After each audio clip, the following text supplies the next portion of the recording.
Hello everyone, welcome back to my channel. आज की video में हम पढ़ेंगे बैंडिंग वर्सेस बकलिंग। बैंडिंग और बकलिंग दोनों में क्या डिफरेंस होता है। तो सबसे पहले हम एक कॉमन डेफिनेशन देख लेते हैं दोनों की कि बैंडिंग और बकलिंग क्या होते हैं। देखिए, a bending moment is a reaction induced in a structural element when an external force और moment is applied to the element causing element to bend.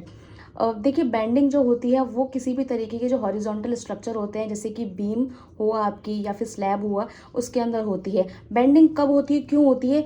जब किसी बीम के ऊपर एक्सटर्नल फोर्स अप्लाई होता है और उस फोर्स का अमाउंट बहुत ज़्यादा होता है या फिर जो लोड है वो बहुत ज़्यादा होता है, तो स्ट्रक्चर क्या होता है, अंदर की तरफ धंसने लगता है, यानी उसके अंदर बैंडिंग होना स्टार्ट हो जाती है, फिर बैंडिंग मोमेंट क्रिएट होता है, जिसे हम क्या बोल देते हैं, बैंडिंग बोलते हैं किसी भी एलिमेंट की। एग्जाम्पल के लिए हम समझ सकते हैं, मान लीजिए कोई ब्रिज है, उस ब्रिज के ऊपर जो लाइव लोड है वो बहुत ज़्यादा है, ट्रैफिक बहुत ज़्यादा है, जिसकी वजह से क्या हुआ है, उसमें जो लाइव लोड था वो बहुत ज़्यादा बढ़ गया, जिसकी वजह से वो जो ब्रिज था वो धंस गया।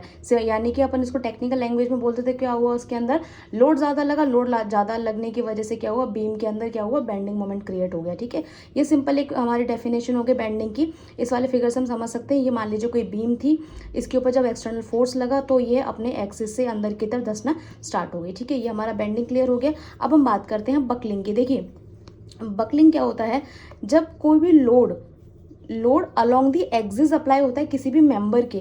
अलोंग दी एक्सिस का मतलब क्या हो गया, देखिए ये हमारा, मान लीजिए इसे हम एक कॉलम कंसिडर करते हैं।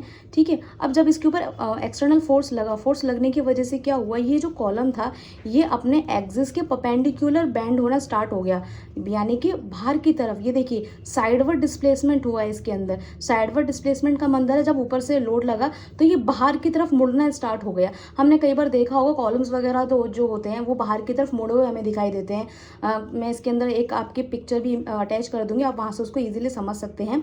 तो इस तरीके से बाहर की तरफ मुड़ना स्टार्ट हो जाता है, इसे हम बोल देते हैं बकलिंग। और ये बकलिंग किस तरीके स्ट्रक्चर में होती है, जैसे कॉलम्स हो गए, स्ट्रट्स हो गए, राफ्टर्स हो गए हमारे। ठीक है, इन सबके यानी जितने भी खड़े एलिमेंट्स होते हैं, बिल्डिंग के खड़े कॉम्पोनेंट होते हैं, उसके अंदर हमेशा बकलिंग होती है। तो आई होप आपको दोनों टर्म्स के अंदर जो डिफरेंस है वो समझ में आया होगा। अगर आपको वीडियो अच्छा लगे, यूजफुल लगे, तो प्लीज़ इसे लाइक कीजिए, शेयर कीजिए और मेरे channel concepts of civil engineering को फॉलो ज़रूर कीजिए।